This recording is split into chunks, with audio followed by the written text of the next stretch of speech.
Hey guys, welcome to the Vault of Will. My name's Tom, and along with me and two of my other friends, we're going to be talking about everything Force of Will related. Whether it's the market, what to buy, what to sell, any rare cards, banners, chase cards, whether it's ruler or meta breakdown, which I'll be talking about you guys today, or lore or anything else about the game you guys want to see, we'll more than likely be talking about it sometime in the near future. My apologies between all three of us. Our schedules all don't exactly match up, and holidays are coming up, and college, and we all have various life things going on, so everything we do, we're gonna hopefully focus, knuckle down, and get some sort of schedule for you guys, whether it's every Friday, twice a week, once a week, keep you guys informed. So if you like this video, give us a thumbs up, please subscribe to us, and you'll be alerted when we post our next video if you like what you see. I'm going to be talking about the GP over at Geek on October 20th, and I'm going to be talking about the meta and my personal opinions on the matter. In terms of deck breakdown, we got Time Spinning Witch, Kirik topping with 13 and 12 respectively, and I will post a pie chart up there so you guys can see a little infographic for all you visually inclined people. I'm not really surprised in those two. Those were dominating the meta previously. Their only counter was really Sherry, and with Sherry being banned, kind of opened the gates for Time Spinning Witch to be the new control ruler. Kirik being the aggro, the test and proven aggro, and then Chamimi actually turning into more of an aggressive beatdown zoo deck, which, to be honest, me, my locals, and some of the people I talked to in the group, or at least a general impression, it was that Chamimi was on a low power level and that it wasn't going to work. But with the introduction of Lorite and Lorite 7 Disciples, with Furor spells and all these meta-relevant cards, definitely brought her into the spotlight. Whether or not she stays that way and she keeps going, it will be a thing to be seen. And I'm actually surprised at the low level of Gil. Gil also being one of the tried and true decks that were proven, and that, and that it was one of the top competitive decks. Definitely control heavy deck, a lot of options. I for sure thought it would at least get more representation, or at least had more top spots, which when I do my top 8 breakdown, you will see a representation there. And shoutouts to the Ciel, Scarlet, and Freyla players. I know you guys haven't been very kind in terms of meta representation. I'm happy you guys took something that people weren't exactly playing and tried to give it a go, and for that I commend you on that. So, and I'm actually going to talk about the top 8 breakdown here, and also I will be posting these charts so you guys can have some more visuals. But Ryan Miles taking first place with a Stasis Lock, aka Mosasaur and Dinosaur Surfacing combo, locking your opponent's Mana Stones. Definitely not really a surprise. And after interviewing Ryan Miles briefly, he told me that in order to combat these newer rulers with Divinity, Time Spinning Witch had the perfect setup in terms of locking out mana resources. Because the Rune deck being essentially an extension of your hand, or various ruler abilities as some would put it, they still need mana to play, most of them. And if they don't have Mana Stones, or if they're locked down, you can't cast those extra cards or use those extra abilities, which was pretty ingenious, and definitely why Ryan Miles is one of the top tier US Force of Will players, and deserving of various Worlds titles under his belt. Number 2 being an Ayu deck. While Ayu typically suffers from inconsistencies, being singleton and relying on various draw cards such as spinning Aqua Soul to get key cards from the graveyard, among others, I was definitely surprised to see it. With the removal of the Sprinting Flame Horse from RDE, that essentially gave her an OTK combo on a stick that she could pull for 1 mana whenever she needed to, along with her God's Art to search for it if she needed it. But you would have to win that turn. Definitely surprised that while that was out, she's still becoming meta relevant. Definitely something to watch out for would be Ayu in the newer sets, as they print more high power level cards, good cards, that her Mana Stone and her varied mana base, being able to support each one of these good cards, would definitely, hopefully, keep it relevant. Something I'm surprised at would be the 3 Chimimis between Steven Holzer, Joe Ray, and Stuart M.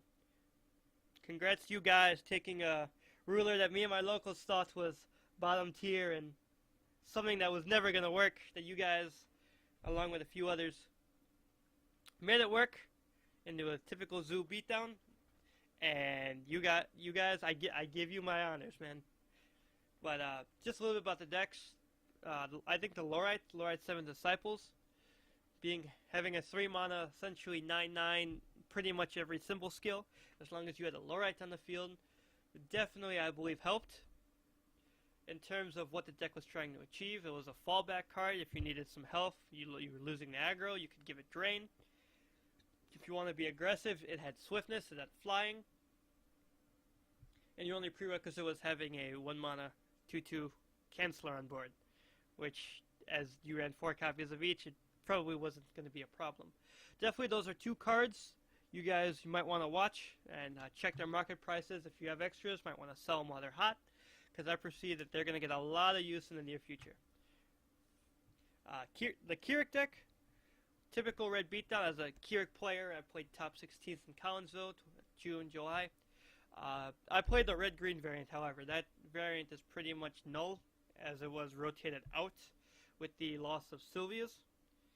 I'm not trying to count it out, but the red-black variant with no Magic Stones, Majin Dark Elves, the 1 mana 6/6 Swiftness, definitely the better version as of right now, along with the various new introductions to the set, such as the Black Spot Tiger, the 1 mana 4/4, where for 0 mana you can give it Flying and ping yourself for 2, which, as it was damage, would enable the Majin Dark Elves to also play for 1 mana, in case you don't pull the Magic Stone.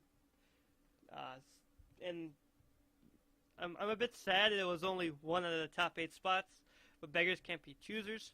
Keurig's still tried and true. I can't wait to see in the upcoming sets what Red Cards has to offer to help Keurig's aggressiveness. What I'm surprised about is the Ultra Awakening Gale deck. That was the only one in the top 8, while everyone clamored Gale to be the #1 meta top deck that you had to prove to fight against, with its 8 showings out of 84, so only roughly 10%, and only 1 top. People, you might be asking yourself, well, what happened? Well, I'm actually not quite sure what happened, but I think in terms of, there were more, as this was the first meta tournament of the new season, people weren't sure what to bring. So Time Spinning Witch was kind of tried and proven, and being as it locked the Mana Stones was always a safe bet to combat various other types of decks, really didn't have that much of a losing matchup. Keurig and Chimimi playing more aggressive, playing board control, definitely could overrun you on turn 4, turn 5, and would definitely control the game if they wanted to. So, and while Gil having a high skill ceiling and high skill floor, with all the various possibilities and combos that it had with various elemental interactions, that's about as best of an explanation to give as to why it didn't top as many.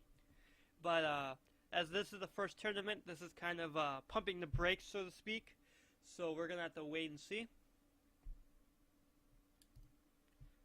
In terms of cards to look out for in the new future, I think the Rune deck, and with all the Divinity Rulers, are definitely going to be interesting and something we have to keep out for. As an extra 5 cards in your hand, or an extra 5 ruler abilities, however you want to see it, is very strong. And I think Force Will as a company might want to be kind of careful with how they print the 1 mana, or technically 0 mana, rune that they have, that you would pay X mana less while they're in the Rune deck. A big example would be Sandstorm. Every Divinity Ruler ran Sandstorm. It was run red, do 200 to your opponent's board, and it was free in your Rune deck. And I think Force Will should be kind of careful, or at least watch how they do things, because it's going to, well, it might promote some Rune deck diversity. I believe it's also going to constrict it, because if you don't have it, while free 200 damage is nice, if you don't have it, then you're not relevant, if you guys understand what I mean. So definitely something from Force of Will that we should keep an eye on would be any zero mana runes, so they're free from the rune deck that have a very interesting interactions in the decks that typically don't run like AoE board clears, or like red decks running it, or in comparison the blue decks not really having much AoE or board wipe damage, them now having some sort of board clear, which might also restrict various card designs such as Fuhrer, as Fuhrer was not seen anywhere in this meta, and I believe that was because Sandstorm for 0 mana would instantly destroy the entire board of his 1/1 tokens.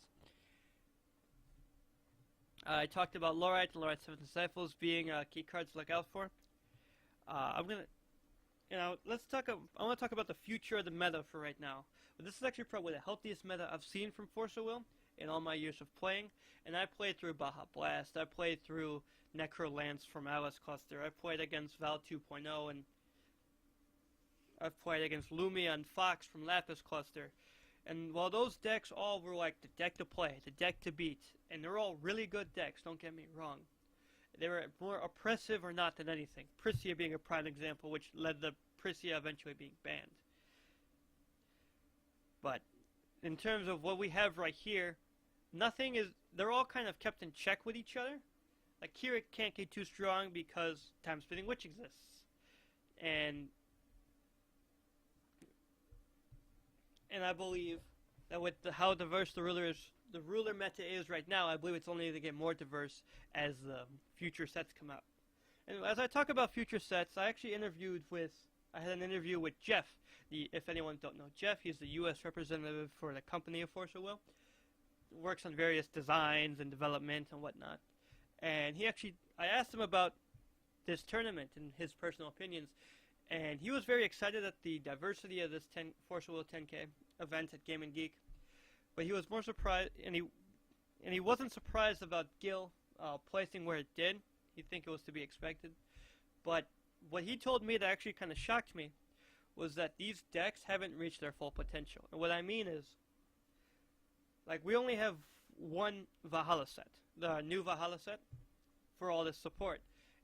And we didn't even see any Arthur. We didn't really see much Loki. We didn't see Fuzi. And as New Valhalla 2 and New Valhalla 3 come out, and we get more runes, more master runes, more support, it's definitely going to change the entire meta, and some decks will reach their full potential. Keurig, I would say, didn't even reach his full potential until Ground and Air Supremacy from not Time Spinning Witch, but the set after, definitely put Keurig into a number 1 spot, being able to have a 1 mana 5/5 and gain counters real consistency. I believe that is what put Keurig over the edge, and I believe we will see a similar thing from these rulers for the new sets coming out. But that's all I have for today, guys. Please like, subscribe if you enjoy the content, and we will do our best to post more in the near future. So thank you very much, and you guys all have a wonderful day.